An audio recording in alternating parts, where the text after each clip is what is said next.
What's going on, guys? Daniel here from the AK Mindset, bringing you episode 26 of the podcast. And as usual, I'm with my guys, Raguel and Ed. Say hello to the people.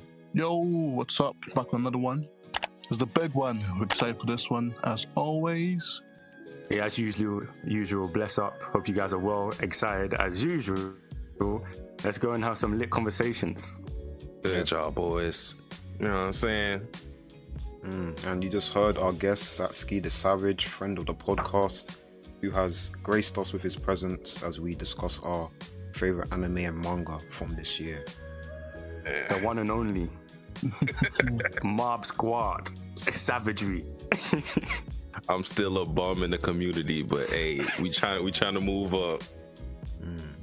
Yes, Satsuki has been quite a good friend of our podcast, supporting us, so we thought it was only right to bring him on and just have a good discussion. So before we get into the nitty gritty, I just wanted to ask you guys, based on the different shows or series that you've read this year, what were your thoughts on the anime and manga in 2022?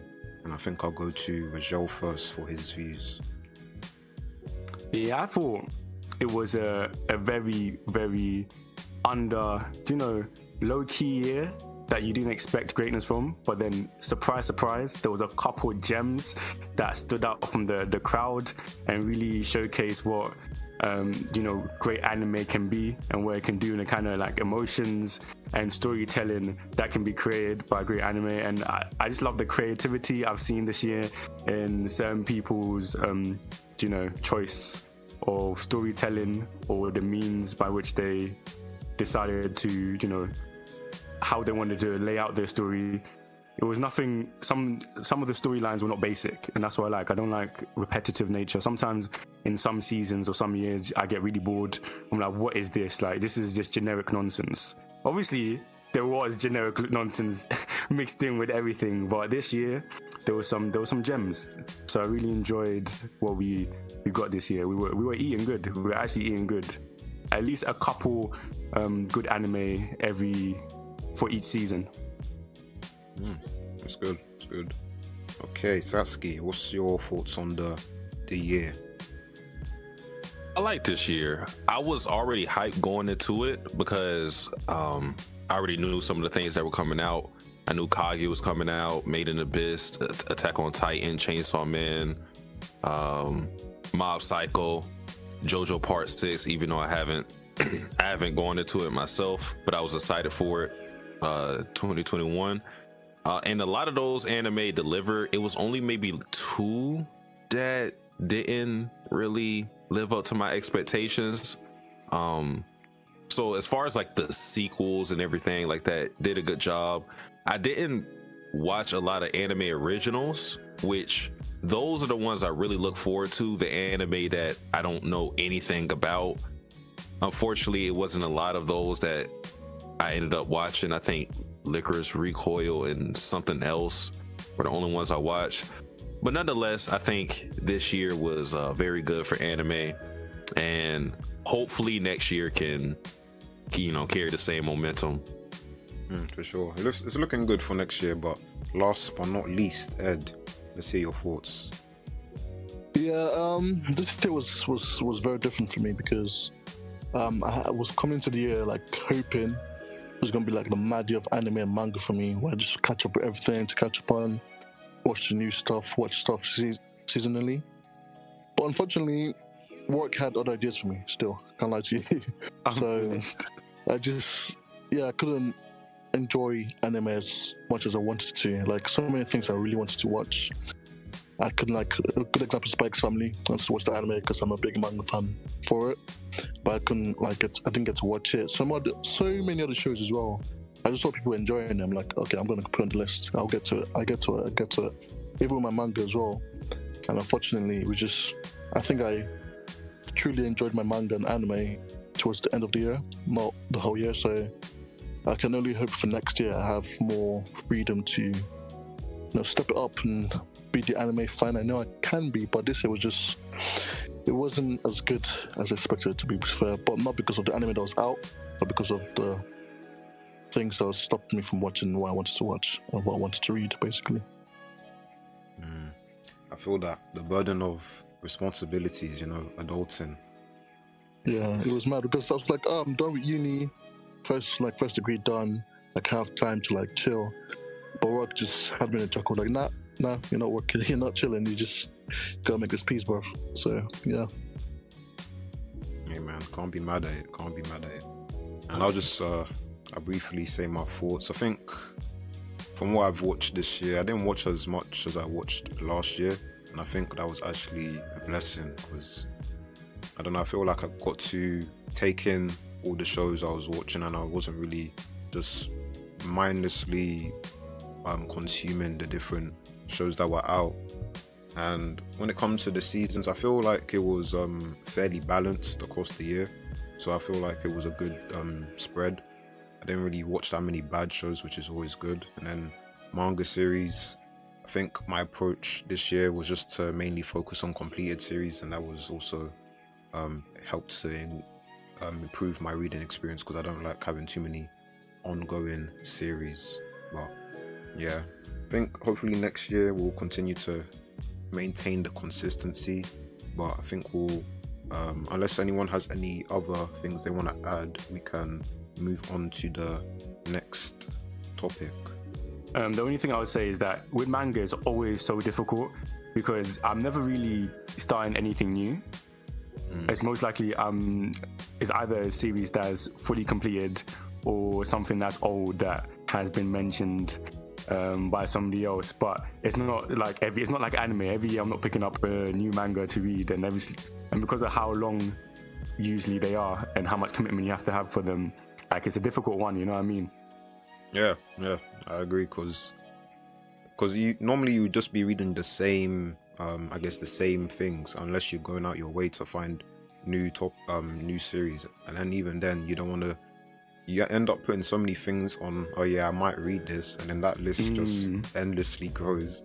And the stuff that you're actually reading, you don't even have time because you're just like, oh yeah, I want to read that.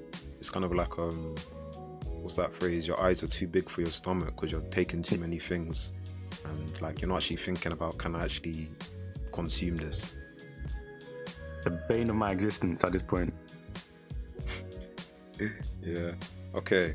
I know we're gonna go on to our list, but I just wanted to hear you guys, like, what was when you were making these lists, what was going through your mind, what were some of the difficulties you experienced, and I guess what was your criteria for placing things in your list? So I think I'll let Satsuki go first. I want to hear his thoughts.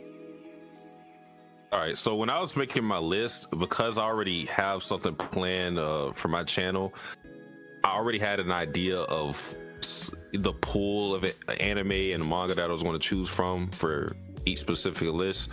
So it wasn't that hard for me to make. I literally made it in the middle of the night. But what goes through my head is literally just how much I enjoyed it. That's pretty much it. I'm not doing the whole what is the quality of the writing? How deep was the story? Is some of the stuff on here I purely put on here because I was laughing, I was having fun. I like the action, animation, whatever. I'll get it to why I enjoyed it so much, but enjoyment is the biggest factor.